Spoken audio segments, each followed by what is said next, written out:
Eu agradeço pela oportunidade de estarmos mais uma vez reunidos para este estudo.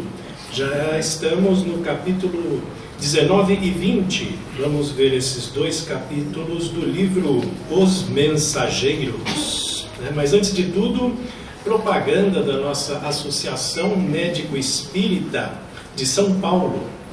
Convido todos a conhecerem nossa página no Facebook. Também vocês podem ficar informados através deste nosso site. Esse pode ser o nosso ponto de encontro, o site amesaopaulo.org.br. Daqui vocês encontram links para o Facebook, para os eventos que são promovidos e apoiados pela Associação Médico Espírita de São Paulo. Então, fazendo esta propaganda, vamos ao estudo propriamente, No capítulo anterior, vocês devem ter visto que batalhas sangrentas na Terra, está se referindo aqui à Segunda Guerra Mundial, o ano aqui, no caso, é 1944, estava provocando grande tempestade magnética, uma das maiores tragédias da humanidade, afetando também o plano espiritual. E ali o que se via? Grandes massas de desencarnados superlotando os postos de socorro de várias colônias espirituais. Desencarnes em massa, grande perturbação, trazendo sobrecarga para os benfeitores na espiritualidade. Então vamos entrar agora no capítulo 19, que fala sobre o sopro. E neste capítulo nós vamos ver que existem esclarecimentos sobre o passe de sopro curador. É uma forma de passe. Quais são as características morais e funcionais do aplicador desta forma de intervenção e a eficácia deste tipo de tratamento entre desencarnados e encarnados. Então é um tipo de passe que também é aplicado lá no plano espiritual. E vamos abrir aqui um parênteses, para falar o que é o passe de sopro. Eu mesmo, se já tinha ouvido falar, esqueci, então tivemos que ir atrás para esclarecer, porque muita gente também não está afeita a essa forma de transmissão de energia. Mas é catalogado o passe do tipo sopro através de um médium muito bem preparado que sopra em direção ao ponto que se pretende magnetizar. Lembrando que sempre na obra de Kardec e nas obras espíritas, esse magnetizar significa essa transmissão de energia, esta forma de intervenção energética sutil. Não é o magnetismo como a gente conhece da física, é outro conceito, que vem lá de Mesmer, que veio antes de Kardec, que falava do magnetismo animal porque ele via uma forma de interação entre as criaturas vivas. E ele comparava isso com o magnetismo da física propriamente. Então ele cunhou este termo, magnetismo animal, magnetismo entre as pessoas, e o termo magnetizar.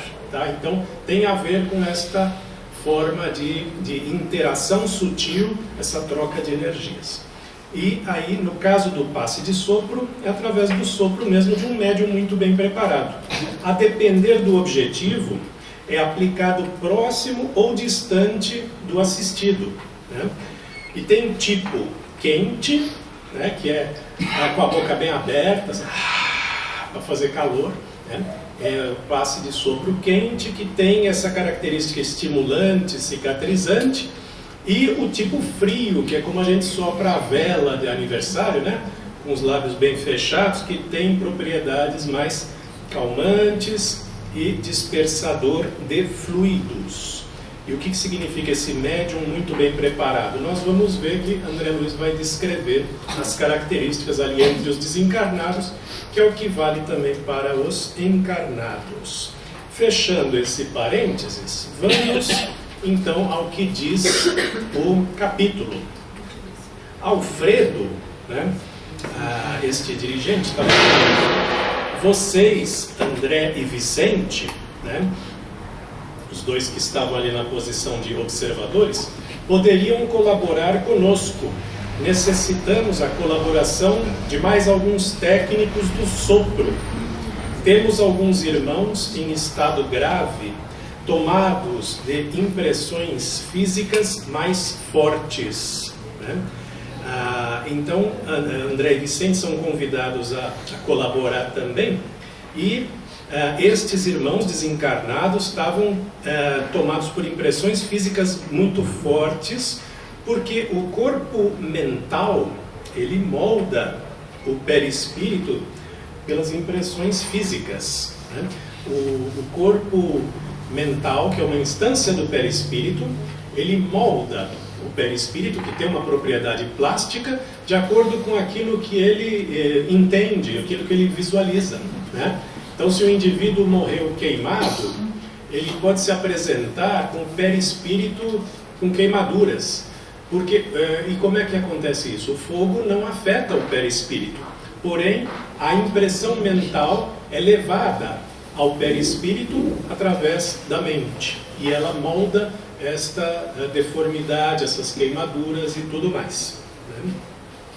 Então, André e Vicente são convidados a colaborar. E Alfredo continua falando, o sopro curador, mesmo na terra, é sublime privilégio do homem. No entanto, quando encarnados, demoramos-nos a tomar posse dos grandes tesouros que nos pertencem. Comumente perdemos tempo com a fantasia, né? Então a gente tem recursos importantes, recursos bastante significativos que a gente não tem conhecimento, que a gente não utiliza, né? Jesus falou, obras maiores do que essas vocês vão fazer, né? Falando de um potencial oculto nosso, que a gente desconhece completamente, né? E porque a gente fica muito tempo com ilusões, né? Perdendo tempo sem estudar os nossos potenciais, sem explorá-los. Por isso que Jesus também disse, o espírito está pronto, mas a carne é fraca, né? Então a gente tem essa dimensão espiritual que nos convida a explorar todo esse potencial, a nos aproximar de Deus, mas ao mesmo tempo temos o corpo físico que nos convida ao materialismo, que nos convida a nos afastar dessa dimensão espiritual. Então a gente fica nessa eterna luta entre essas duas naturezas que são legítimas, mas que, se a gente quer evoluir em uma, tem que abrir mão de outra. Alfredo continua dizendo, quem pudesse compreender entre as formas terrestres toda a extensão deste assunto, poderia criar no mundo os mais eficientes processos soproterápicos. Tal patrimônio está à disposição de qualquer encarnado. Então, o passe de sopro é uma coisa bastante eficiente que poderia nos tornar aí super-heróis, né? A gente fica sempre esperando a chance de ter um poder, de ter alguma coisa grandiosa para poder iniciar um trabalho de colaboração, né? E a gente acaba não percebendo que todas as ferramentas já estão à nossa disposição. Nós podemos começar agora formas de colaboração, de interação, de melhoria de si próprio, das pessoas em volta de nós, sem ficar esperando grandes elementos, oportunidades, né? A oportunidade já está presente. Alfredo continua falando: nossos técnicos exercitam-se longamente, adquiriram experiência, exercitaram-se longamente. São servidores respeitáveis, ganham remunerações de vulto, remunerações, né, os bônus hora, e gozam enorme acatamento, mas precisam conservar a pureza da boca e a santidade das intenções. Né? Então, Alfredo está trazendo aqui a informação de que o passe de sopro depende de muito treino e muita manutenção. Então, apesar de ser um grande potencial, apesar de estar à nossa disposição a partir de agora, depende de algumas características que a gente cultive para que isso se torne alguma coisa eficiente, com a eficácia que está sendo descrita aqui. Né? Então, não é uma mágica, né? É uma ferramenta que precisa estar sempre calibrada. Tá? Então, por um lado, está à nossa disposição, por outro, está longe da nossa disposição se a gente não souber se comportar e utilizá-la adequadamente. Aniceto fala agora: nos círculos carnais, para que o sopro seja eficiente, é imprescindível que o homem tenha o estômago sadio. Né? Por que o estômago sadio? Porque o sopro quente supostamente vem do estômago. Tá? Então, apesar da gente associar com o pulmão, vem uma energia que é cultivada ali no estômago para a forma de sopro quente. Então precisa ter aí o estômago sadio. Também precisa ter a boca habituada a falar o bem e não o mal. Né? Então a boca precisa estar limpa para não só não sair perdigotos, gotículas, né? Mas também não sair partículas energéticas negativas durante o passe de sopro. Né? A gente vai tomar cuidado para não sair saliva no assistido. Também tem que tomar cuidado para não estar contaminado com energias negativas na boca. E a mente reta, interessada em auxiliar.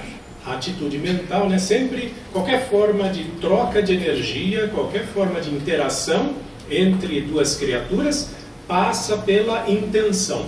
Né? Mesmo que a gente não fizesse nenhuma forma de passe, seja em posição de mão, seja sopro, né? Já tendo a intenção adequada, direcionando o pensamento, alguma coisa já acontece no outro indivíduo. Então, sempre lembrando da importância do alinhamento mental para a atividade que está sendo feita. E Aniceto continua falando: com essas condições teremos também na crosta, ou seja, entre os encarnados, o sopro calmante e revigorador, estimulante e curativo, a transmitir a saúde, o conforto e a vida. Toda boca santamente intencionada pode transmitir fluidos vitais de saúde e reconforto, através do passe de sopro. Né? Aí eu levanto aqui a questão: será que também não acontece um pouco disso na respiração boca a boca? Né? A gente tem uma forma de ressuscitação boca a boca, a gente vê a importância de voltar às funções fisiológicas através do estímulo mecânico, né, desse tipo de ressuscitação, mas talvez a gente esteja transmitindo ali também uma energia, uma vitalidade para esse assistido. Né? Toda forma de tratamento tem uma dimensão física e uma dimensão sutil, energética, espiritual. Aí, com a proporção de cada uma delas, a gente não tem muito acesso, a gente não tem como medir as características das intervenções mais sutis. Tá? Mas se a gente lembrar que sempre vai ter uma natureza física e uma natureza espiritual, mesmo que seja cirurgia para remover um tumor, né? A gente vai ser um profissional de saúde melhor. E Alfredo fala também sobre esse passe de sopro. Isto não é novo. Jesus, além de tocar naqueles a quem curava, concedia-lhes por vezes o sopro divino. O sopro da vida percorre a criação inteira. Toda a página sagrada, comentando o princípio da existência, refere-se a isto, né? Veja que, aí eu fui atrás, ele falou, Jesus usava, deixa eu ver lá nos evangelhos, não achei nada de Jesus fazendo passe de sopro ou soprando em alguém. Mas em alguns evangelhos apócrifos, né, aqueles que não fazem parte da Bíblia, aqueles que não foram escolhidos para compor o Novo Testamento, né, o Marcos, Mateus, João e Lucas, né, fora esses 4 evangelhos, existem outros textos que também supostamente foram escritos por seguidores de Jesus e que não entraram na Bíblia, não compuseram o cânone do Novo Testamento.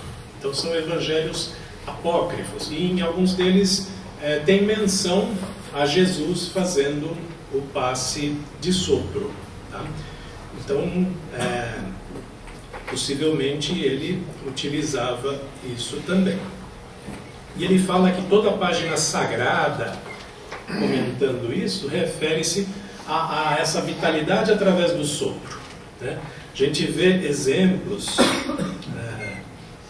na Bíblia, né?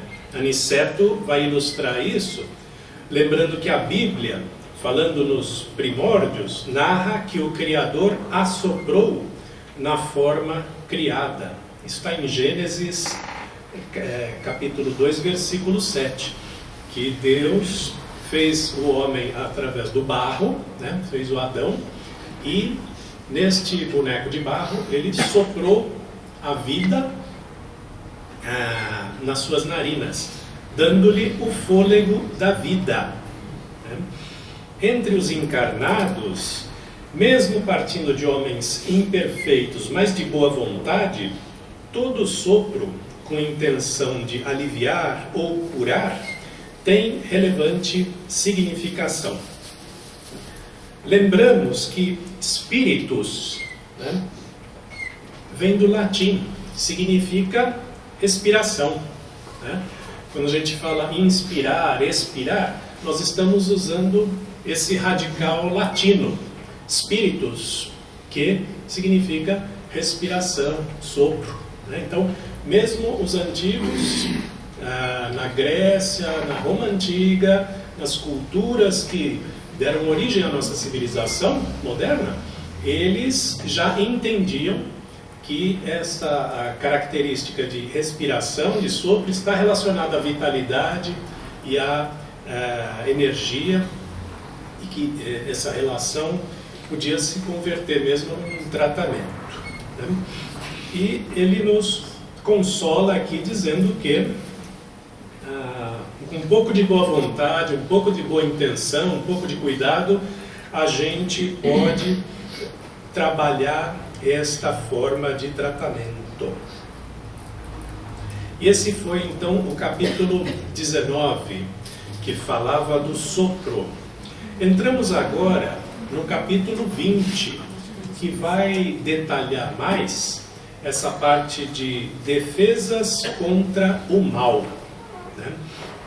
Neste capítulo 20, nós vamos ver que o posto de socorro tem defesas para manter à distância irmãos consagrados ao mal. E vai mostrar também as armas de defesa que disparam projéteis elétricos e que escandalizaram André Luiz, que não imaginava que isso fosse necessário no plano espiritual, né? Então, vamos ver como é que se desenrolou essa história. Alfredo começa falando: Nossa bandeira é de concórdia e harmonia. No entanto, estamos em serviço que precisaremos defender.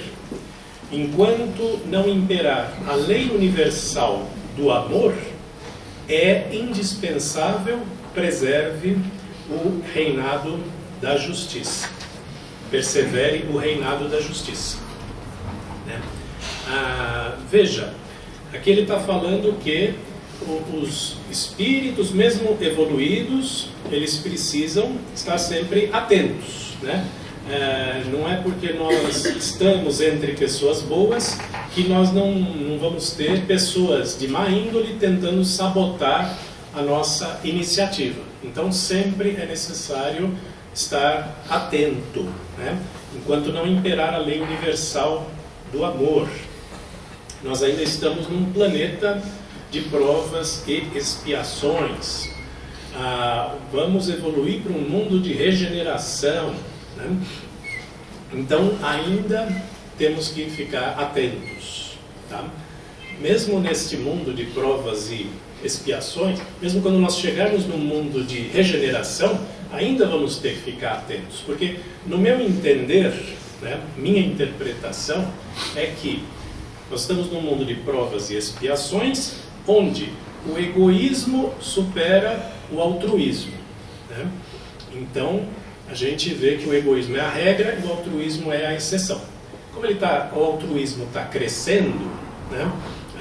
Tem bolsões de altruísmo, tem iniciativas de altruísmo, ONGs, que é um conceito novo, isso vai aumentando aos poucos, isso vai crescendo ao ponto do altruísmo ser a regra e o egoísmo ser a exceção, tá? Então, no meu entender, esse é o mundo de regeneração. Vai ser o inverso do que a gente vê hoje. Todos os pontinhos de altruísmo que você pincela, né, no nosso mundo, seja indivíduos, seja condomínios, sejam cidades, sejam países onde impera o altruísmo, né, esses pontos vai ter esta inversão. O altruísmo vai ser a regra, o egoísmo vai ser a exceção. Então a gente ainda vai precisar, talvez, num mundo de regeneração, de ter senha, chave de casa, vai precisar trancar as coisas no mundo de regeneração, porque ainda vai ter o egoísmo, ainda vai ter a imperfeição. É um mundo de regeneração, é a oportunidade daqueles que ainda precisam se regenerar, para depois chegar no mundo feliz, né? Os mundos mais perfeitos. Que aí, então, o egoísmo vai ser zero. Tá? Aí que não vai precisar mais de senha, de chave, de cadeado e de outras coisas. E Alfredo está nos lembrando que as leis servem para manter a ordem, não para fazer justiça, né? Se eu passar num farol vermelho, mesmo sendo de madrugada, mesmo não tendo ninguém, eu posso ser multado. Mas isso é injusto. Mas a lei não serve para fazer justiça. A lei serve para manter a ordem, porque se todo mundo fizer isso, uma hora vai dar problema. Tá? Então, muitas vezes a gente vai ver que as aplicações da lei podem até gerar algumas injustiças, mas a lei serve para manter a ordem. E é o que ele está falando aqui, a gente precisa manter a ordem, em nome de uma coisa maior, em nome da preservação de um trabalho maior. Né? Alfredo fala assim: nosso posto está colocado aqui como ovelha em meio de lobos. Então ele tira essa citação do Evangelho. Jesus falou: eu vos envio como ovelhas no meio de lobos. Sede, pois, prudentes como as serpentes, mas simples como as pombas. Né? O próprio Jesus já nos lembrava de termos essa vigilância. Tá? Não podemos deixar o mal destruir o trabalho que nós estamos fazendo. Né? Vamos ter que defender a nossa causa, proporcionalmente à intensidade com que formos atacados. Né? Então, Alfredo continua dizendo: nós necessitamos defender a obra do bem contra os assaltos indébitos. Daí que vem essa expressão, né, ovelha no meio de lobos. Eles estão ali para fazer um trabalho altruísta, mas existem grupos dedicados a tentar sabotar este trabalho. Alfredo continua dizendo: as organizações dos nossos irmãos consagrados ao mal são vastíssimas. Não são todos ignorantes ou inconscientes. A maioria se constitui de perversos e criminosos, né? Não é que eles fazem o mal porque não sabem o que estão fazendo, né? Que a gente fica com aquela frase de Jesus na cruz, né, dizendo: perdoar, eles não sabem o que fazem, né? Aquilo estava se referindo àquele momento, então a gente não pode extrapolar para toda a forma de mal. Ele não sabe o que faz. Algumas vezes ele sabe que está fazendo mal e persiste. Ele se compraz nisso. Ele escolheu essa vida. Ele foi chamado a fazer o bem, mas ele vira as costas. Então, é um período de livre-arbítrio aí onde ele sabe o que está fazendo na maioria das vezes, né? Vai ter alguns que podem estar um pouco perdidos, que podem estar um pouco confusos e acabam cometendo o mal por ignorância ou por inconsciência, né? Mas o importante é que ele lembra a nós que nos dois planos existem organizações com uma finalidade criminosa, pessoas que se juntam para fazer o mal especificamente, né? Então, o plano espiritual não está livre disso. A pessoa não desencarna e imediatamente toma consciência de que há um pontinho insignificante no universo e que temos sucessivas reencarnações e que o nosso objetivo é nos aproximar de Deus, né? Isso não acontece com o simples desencarnar. Isso é um ato voluntário de conscientização, de progresso, de construção pessoal, né? Senão seria fácil, cada vez que a gente desencarnasse, conseguisse vislumbrar a nossa pequenez, né? O quanto a gente ainda precisa se trabalhar para nos aproximar de Deus, da verdadeira felicidade, da verdadeira paz. Então a gente acaba ficando perdido nos dois planos igualmente. Aí Vicente, que também estava observando lá junto com o André Luiz, fala assim: mas por que se organizam para o mal? Não sabem que todos os patrimônios universais pertencem à majestade divina? Não reconhecem o soberano poder? Alfredo fala: poderíamos formular na crosta as mesmas interrogações, né? Então não tem diferença. O encarnado e o desencarnado, ele está seguindo o que ele acha, a sua consciência, ele está seguindo o que ele escolheu, tá? Porque Vicente ficou assim um pouco surpreso, né? Puxa, aqui no plano espiritual a gente está mais em contato com a nossa natureza espiritual, poderia despertar um pouquinho a consciência desse sujeito, né? Mas não, ele continua fazendo as mesmas coisas que ele fazia, as mesmas inclinações que ele tinha na Terra, né?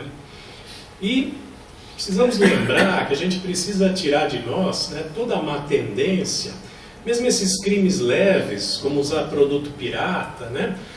Às vezes a gente está fazendo alguma coisa assim, nem entende direito que isso é uma coisa prejudicial, que isso é uma contravenção propriamente, e continuamos. Então, a gente precisa ir tirando, limpando esses nossos pequenos vícios.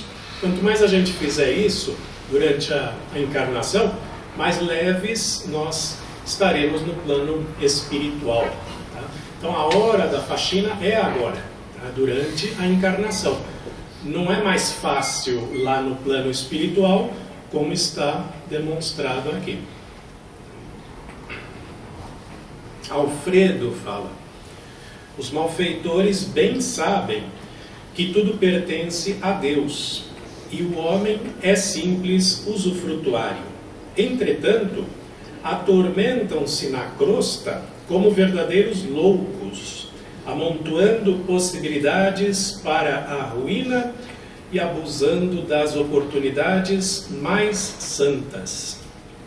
A gente fica atrás de fantasias, de ilusões, né? E se afasta da nossa natureza espiritual.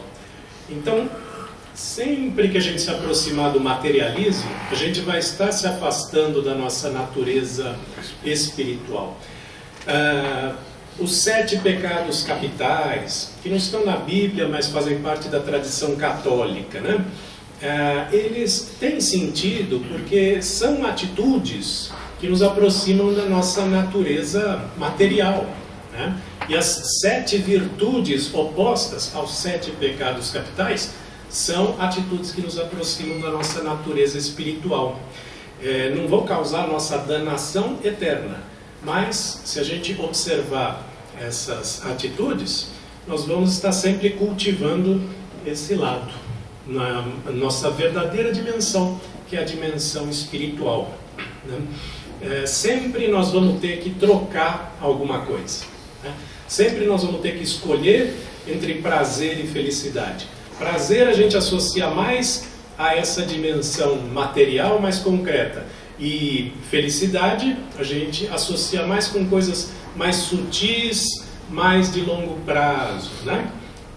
Por exemplo, fumar é um prazer, né?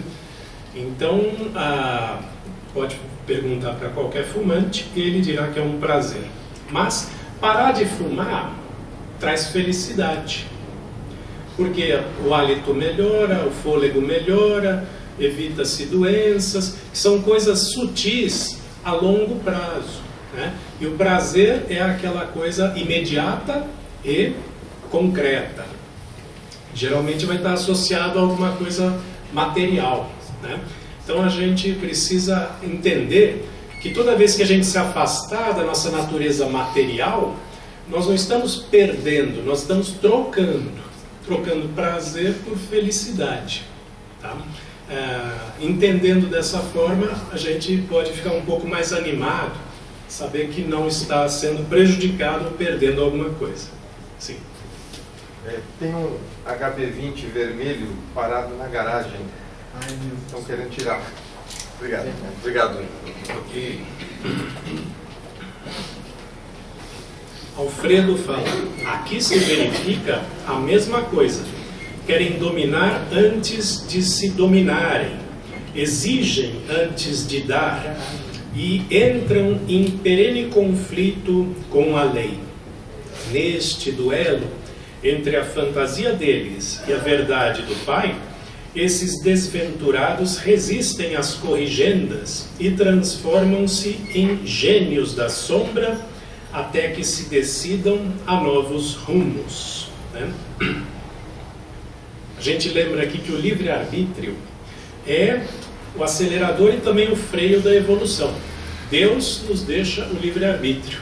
É alguma coisa muito sagrada. Nem Deus mexe nisso. Deus poderia nos forçar a evoluir um pouco mais rápido, né? Causando algumas coisas, algumas conjunturas que pudessem acelerar o progresso da humanidade. Mas Ele não mexe, deixa o livre-arbítrio. Então, usemos este livre-arbítrio como um acelerador do nosso processo evolutivo, não como uma âncora, né, fazendo o mal, nos aproximando do materialismo. Alfredo fala aqui, na crosta, nossos irmãos menos felizes lutam pela dominação econômica, pelas paixões desordenadas, pela hegemonia de falsos princípios. Nessas zonas imediatas à mente terrestre, temos tudo isso em identidade de condições. Nessas zonas mais inferiores do plano espiritual, você vai ver esses indivíduos lutando por essas ilusões, por essas coisas fugazes, né, relacionadas ao mundo físico, e falsos princípios, né? nos dois planos, no plano dos encarnados e dos desencarnados, muitos ainda desconhecem a finalidade da existência. Muitos ainda não entendem que a verdadeira paz, a verdadeira felicidade é nos aproximarmos cada vez mais de Deus. E nós estamos nos aproximando cada vez mais de Deus. A velocidade com que nós fazemos isso é que depende da nossa iniciativa. A perfeição, a evolução é uma fatalidade para nós. Vai acontecer. A velocidade é que depende de nós.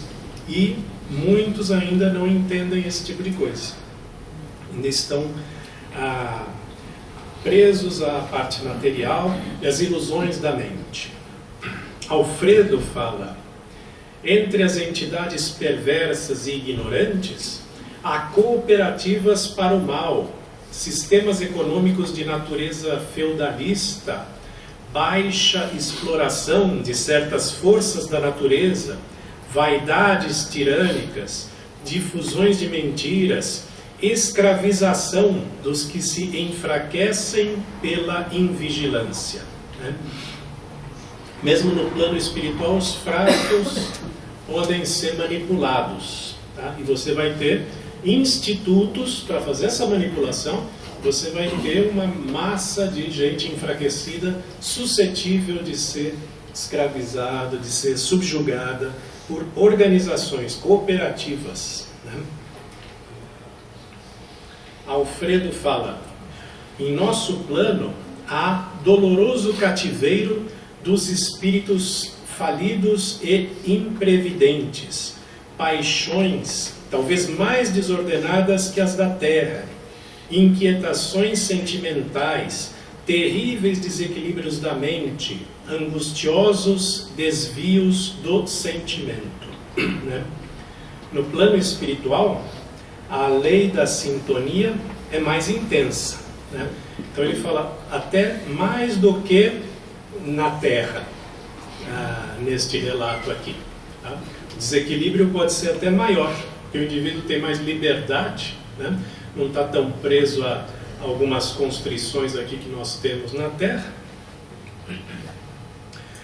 Alfredo fala: em nossas armas não temos balas de aço, mas temos projéteis elétricos. A ninguém atacaremos. Nossa tarefa é de socorro e não de extermínio. Estes projéteis assustam terrivelmente e, sobretudo, demonstram que nossa defesa ultrapassa a ofensiva. Né?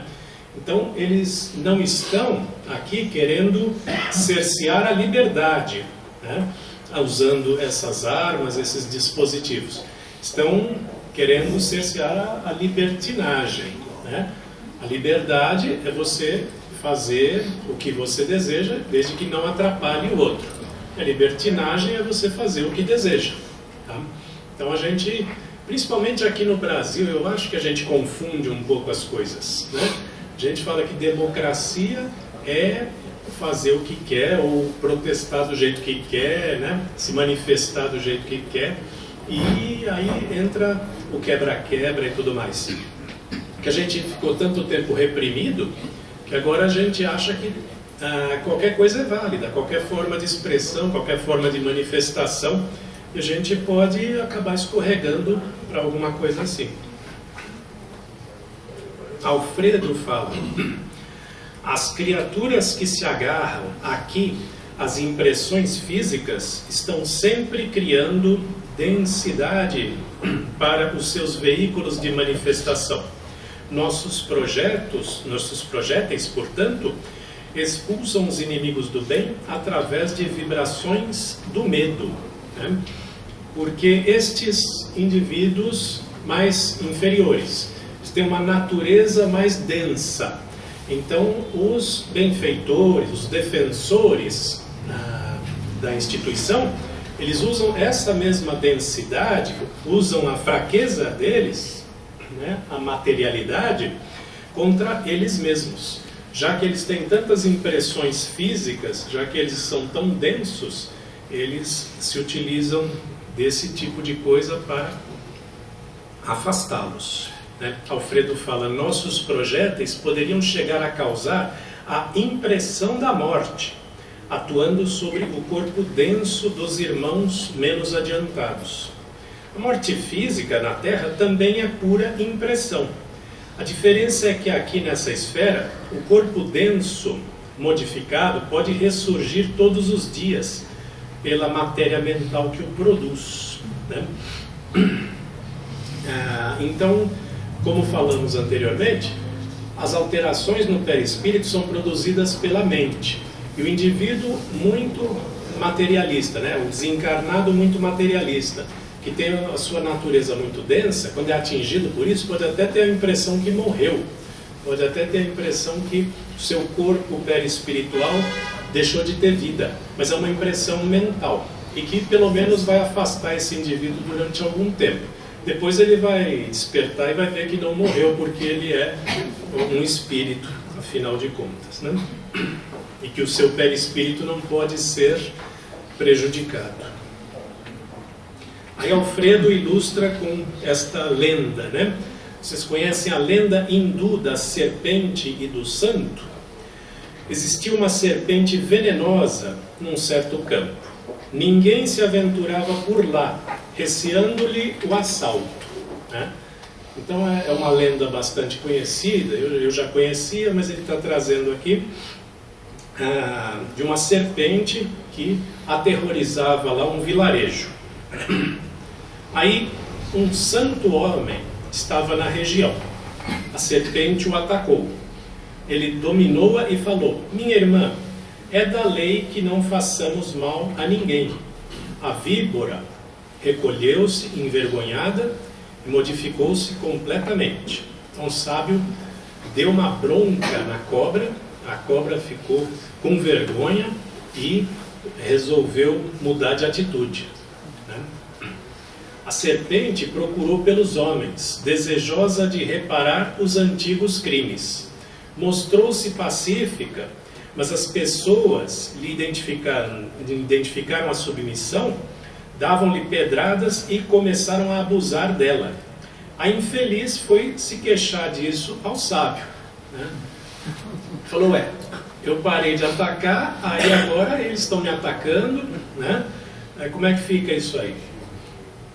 Aí o sábio respondeu: minha irmã, aconselhei-te a não morderes, a não praticares o assassínio e a perseguição, mas não te disse que evitasses de assustar os maus. Não ataques, mas defende a tua cooperação na obra do Senhor. Não firas, mas é preciso manter os perversos à distância, mostrando-lhe os teus dentes e emitindo os teus silvos. Aqui é uma demonstração dessa coisa de sermos prudentes como as serpentes, mas mansos como as pombas, como foi dito por Jesus no Evangelho. Precisamos afastar o mal, às vezes mostrando o nosso poder, a nossa força. E assim a gente encerrou o capítulo 20, e no próximo capítulo, capítulo 21, vai ser visto que, visitando os albergues do posto, André e Vicente acompanham os encarregados da assistência. O chefe do posto atende e conforta vários espíritos necessitados que o procuram, presos a problemas inferiores, pois se julgam ainda encarnados. Além de tudo, tem isso. Além de todo o sofrimento que um desencarnado pode ter, ainda tem mais essa, a não saber que desencarnou. Tudo é produto da mente.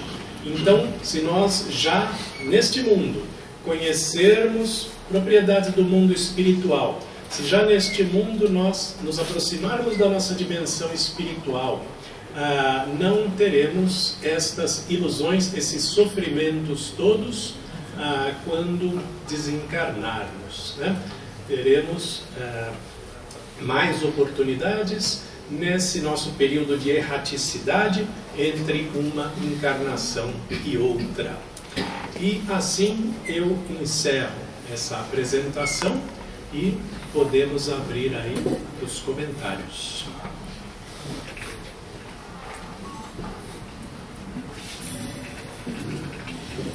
Ninguém se habilita, não fala nada. Já que ninguém se habilita, né? São sempre os mesmos. Depois o pessoal fica falando que são sempre os mesmos, mas ninguém se habilita. Então vamos lá. É interessante justamente esse contraponto que foi nos trazido aqui sobre justiça e direito, no caso, leis.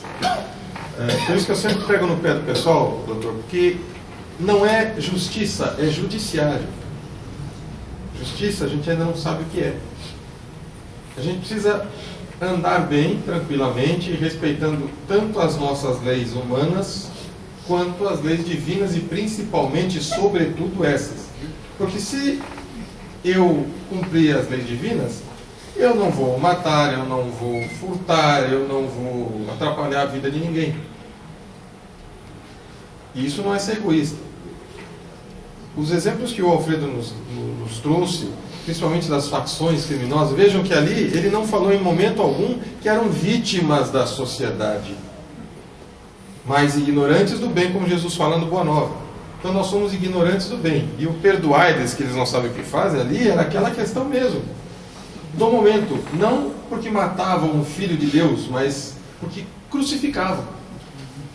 Então cometiam um crime para acabar contra o crime. Pena de morte, aborto, é tudo acaso. Então, esse capítulo até seria bom que todos relessem em casa, porque é um tratado de direito público. Certo, pai? Direito à réplica, né? Constitucionalista aí. Vai aprendendo você. Esse assunto aí, pessoal, outro dia surgiu na internet uma sentença do juiz, e o juiz não condenou os 2 camelôs. E o juiz criminal disse: eu não vou condenar os 2 camelôs por causa da grave aceitação do meio social brasileiro com a pirataria.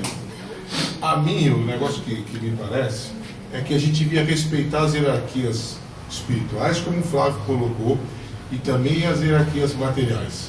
Então, por exemplo, você não pode querer que o filho do pobre não queira participar do mundo e do filme que todo mundo acha legal. Então faz uma versão para o pobre, uma versão do filme que todo mundo quer ver, que não custe o absurdo que custa para o pobre. E R$50 para uma pessoa abastada é uma coisa. Agora R$50 para quem não tem, não vai comprar o original mesmo.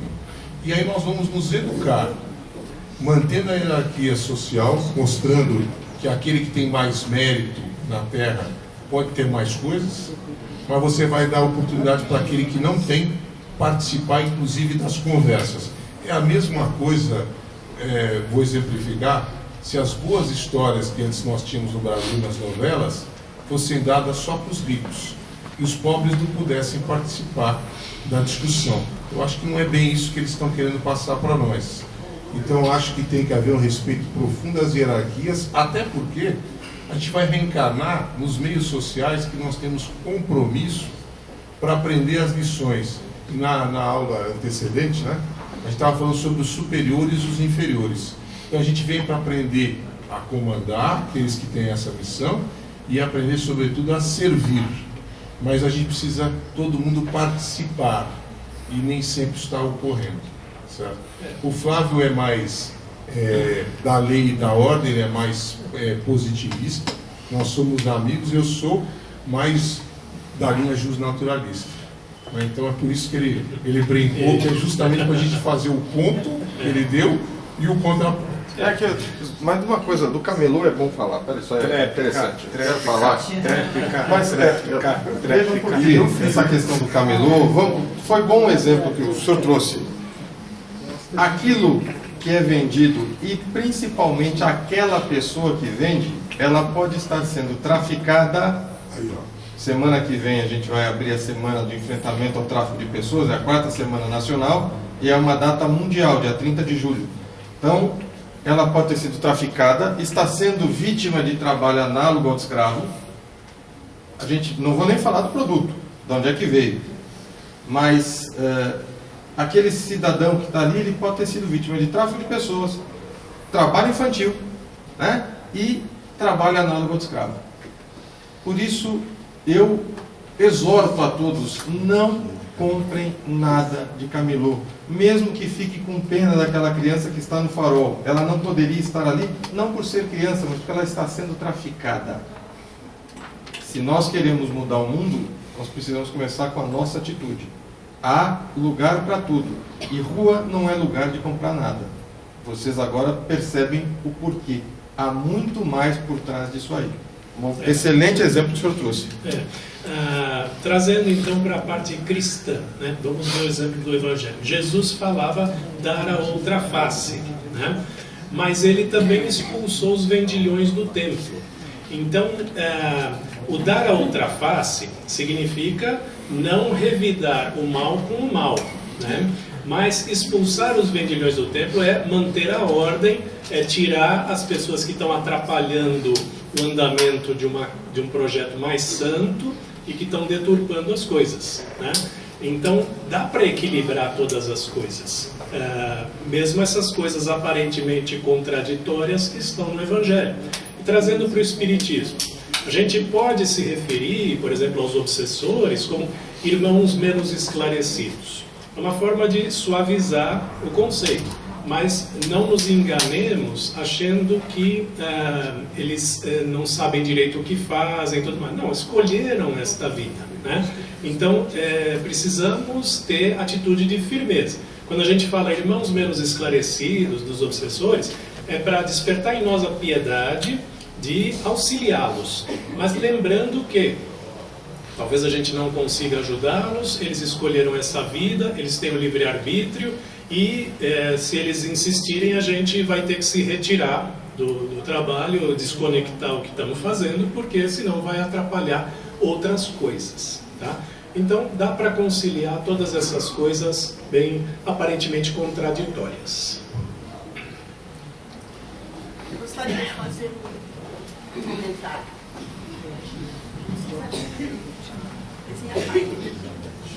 Em primeiro lugar, Marcelo, te parabenizar pela excelente explanação. Obrigado. E como todos têm feito.